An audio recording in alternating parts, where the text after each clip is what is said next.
Di depanku berdiri seseorang yang barangkali aku sudah kenal benar, mungkin juga tidak. Aku tak tahu siapa namanya. Perawakannya sederhana. Ia tak membawa apa-apa. Matanya juga hanya dua, dengan sorot yang biasa. Bahkan ia tersenyum manis dan mengatakan, "Apa kabar?" Tapi aku cemas. Aku merasa ada bahaya dalam ketenangan sedang merambat perlahan-lahan hendak menjangkau leherku. Aku merasa terpepet ke sudut dengan sopan dan kemudian pada akhirnya nanti dengan lemah lembut akan diminta untuk menyerah. Aku tak siap untuk menyerah karena aku merasa masih perlu untuk menunjukkan kalau diberi kesempatan lebih lama, mungkin aku sanggup bekerja lebih baik, termasuk memperbaiki kekeliruan-kekeliruanku di masa yang lalu. Sayangnya, waktu tak bisa menunggu. Orang itu bertambah dekat. Akhirnya, aku terpaksa membela sebelum diserang. Aku memanggil, "Ya Allah, apa yang harus aku ambil?" Di sana hanya ada sebuah kursi. Terpaksa, kursi itu aku angkat. Kemudian aku lemparkan kursi itu ke arah orang itu. Kena, tepat. Muka langsung terluka. Darah menetes dari dahinya masuk ke dalam matanya. Matanya itu terpejam. Lalu darah tergelincir ke atas pipi bercampur dengan air mata. Tetapi langkahnya tetap diayunkan menghampiriku. Aku jadi panik. Aku berteriak minta tolong. Panik, aku gapai telepon untuk memanggil polisi. Tetapi ada orang berbicara terus di dalam telepon. Dengan dongkol, telepon itu aku lemparkan ke mukanya. Tepat mengenai hidung orang itu. Hidung itu luka.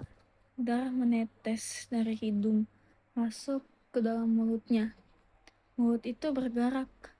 Lalu dia meludah. Dahak yang kental. Aku mundur, merapat ke tembok. Dia mulai mendesak. Aku beringsut ke sudut. Sekarang aku mencoba menendang, kemudian memukul. Sesudah itu menggigit. Aku kalap. Aku ngamuk. Aku tak melihat apa-apa lagi. Orang itu sudah terlalu dekat. Baunya terasa. Tubuhnya menyentuh. Aku dilandanya. Tidak. Aku gepeng. Aku coba juga meronta, tapi tak berdaya. Tak ada gunanya. Aku coba lagi berteriak, tapi suaraku juga sudah habis. Tenagaku terkuras. Akhirnya, orang itu masuk ke dalam tubuhku. Ia masuk ke dalam jantung. Ia masuk ke dalam kepala. Ia masuk ke parut. Mengalir ke seluruh tubuhku. Ia menusuk ke dalam sanubariku. Ia menjalari sukmaku. Aku menjerit dan melenting. Oh!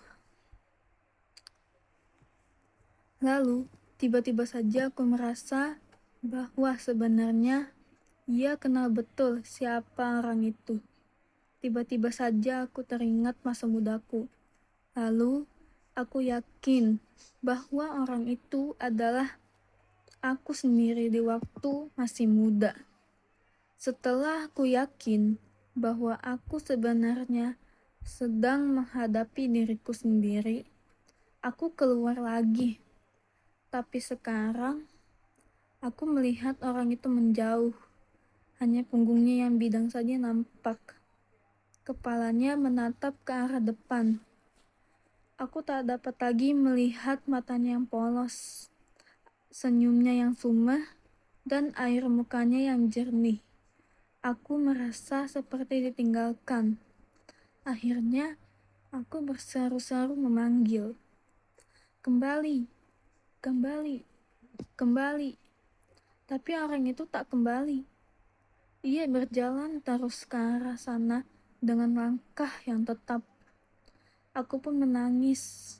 Aku telah kehilangan seseorang, kawan yang tadinya aku kira musuh. Tapi tangis itu tak menghiburku. Baru semenit menangis, aku harus buru-buru mengangkat mukaku lagi mencari orang itu. Ternyata orang itu sudah lewat. Kemudian, aku hanya bisa termenung. Aku mendengar suara lonceng gereja. Kini, aku yakin bahwa satu generasi telah melewatiku.